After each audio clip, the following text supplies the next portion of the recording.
좋아요, 구독!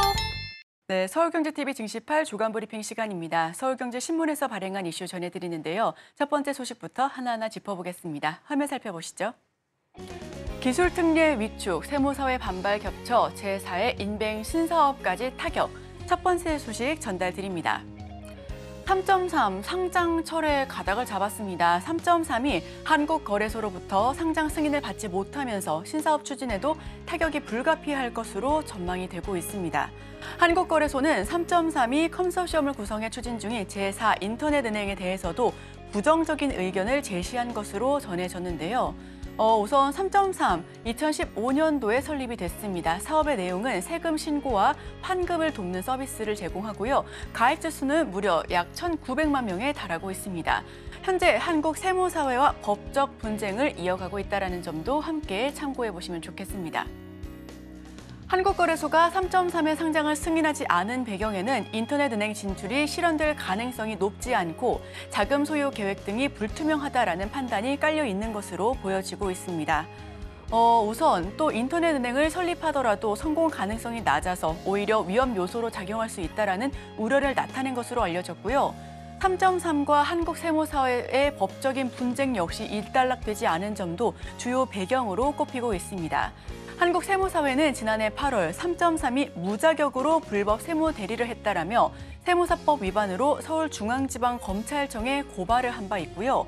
이후 검찰은 불기소 처분을 내렸지만 세무사회는 서울고등검찰청에 항고장을 제출한 상태입니다. 2021년도에도 같은 혐의로 3.3을 경찰에 고발했지만 결국 무혐의 처분을 내려졌고 이와 관련해서 지속적으로 법적인 공방을 다루고 있다라고 함께 보여지고요. 또 파도 사태 등으로 기술특례 상장을 통한 기업 공개 시장이 위축된 영향 역시 컸다라는 관측이 나오고 있습니다. 실제로 올해 들어서만 옵토레인과 하이센스 바이오 등 기술특례 상장을 추진했던 기업 5곳이 한국거래소의 심사 과정에서 상장을 철회한 것으로 나타났고요.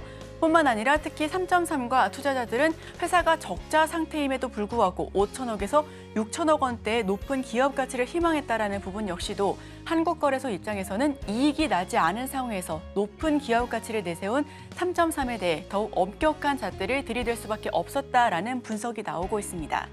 3.3은 기술특례 상장 중 사업 모델 특례 방식으로 상장을 추진했던 것으로 파악되고 있고요.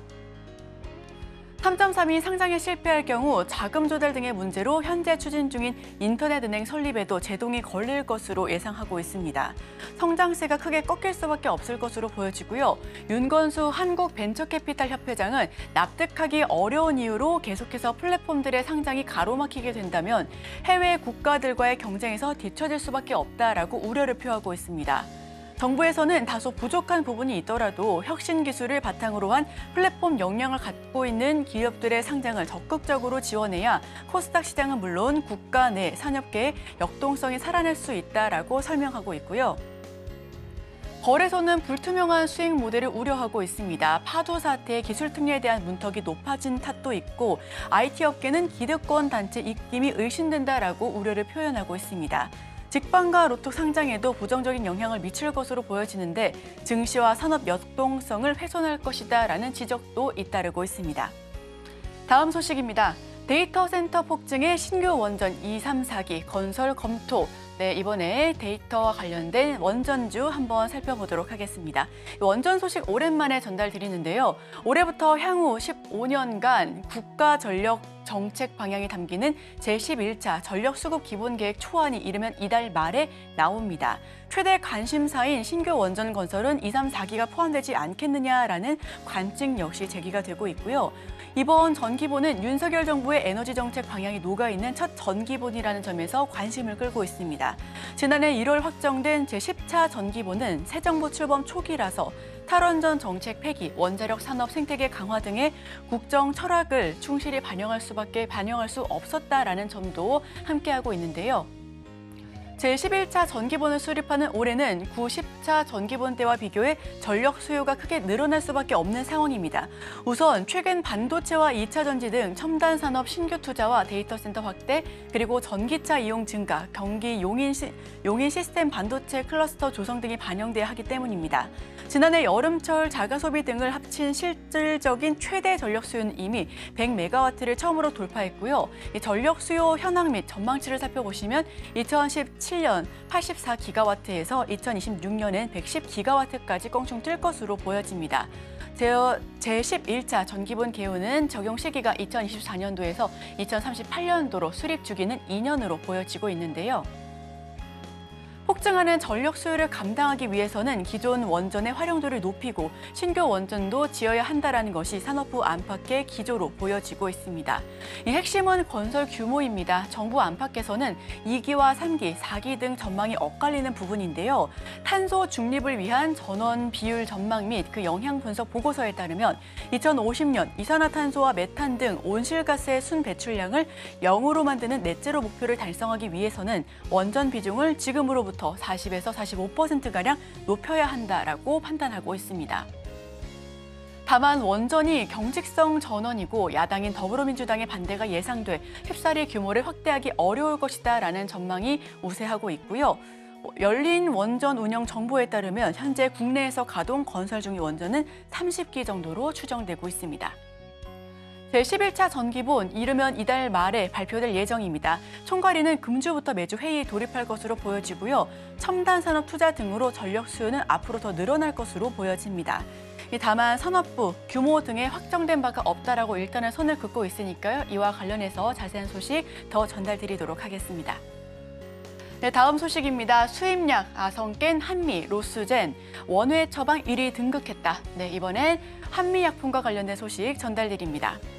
한미약품의 이상지질 혈증 치료 복합 신약인 로스젯이 지난달 국내에서 가장 많이 처방된 전문 의약품으로 등극했습니다. 국내 제약사가 자체 개발한 전문 의약품이 수입 제품을 포함한 원외 처방 매출 시장에서 1위를 차지한 것은 2000년 의약 분nhập 이후 처음인 것으로 보여지고요. 한미약품의 로스젯 원외 처방 실적 살펴보시면 2019년 787억 원에서 2023년에는 1788억 원까지 껑충 뛸 것으로 보여집니다.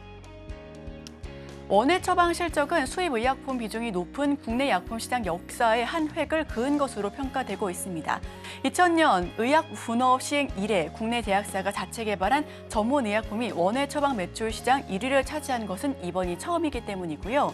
한미약품 관계자는 로스젯이 국내 원외 처방 제품 1위에 올라 한국의 제약 주도권을 상징하는 치료제가 됐다는 점에서 이번 성과는 큰 의미가 있다라고 판단하고 있습니다. 지난달 매출 167억 원을 기록했고요. 절대 강자인 리피토를 넘어섰습니다.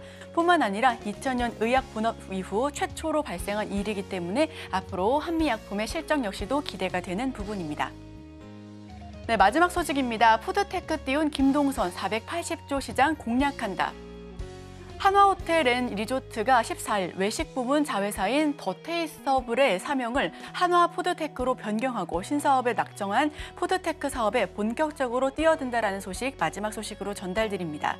식음 서비스의 로봇 등 첨단 기술을 접목해 푸드테크 전문 기업으로 육성하겠다라는 목표이고요. 우선 한화푸드테크는 협동 로봇 분야에서 성과를 내고 있는 한화로보틱스와 기술 교류 등 상호 협력 방안을 담은 업무 협약을 체결하고 첨단 로봇 기술을 활용할 예정입니다. 푸드테크 구현을 위해서는 첨단 로봇 기술이 활용된 필수적인 만큼 한화로보틱스의 기술을 조리를 포함한 식음 서비스 곳곳에 활용해 시장을 선점해 나가겠다라는 계획을 밝혔는데요. 푸드테크는 음식과 기술의 합성어로 인공지능과 3D 프린팅, 로봇 등 최첨단 기술을 식품 산업 전반에 활용하는 것을 의미하고 있습니다. 가공과 유통, 서비스까지 전 범위에 걸쳐 변화하고 있는 신사업이고요.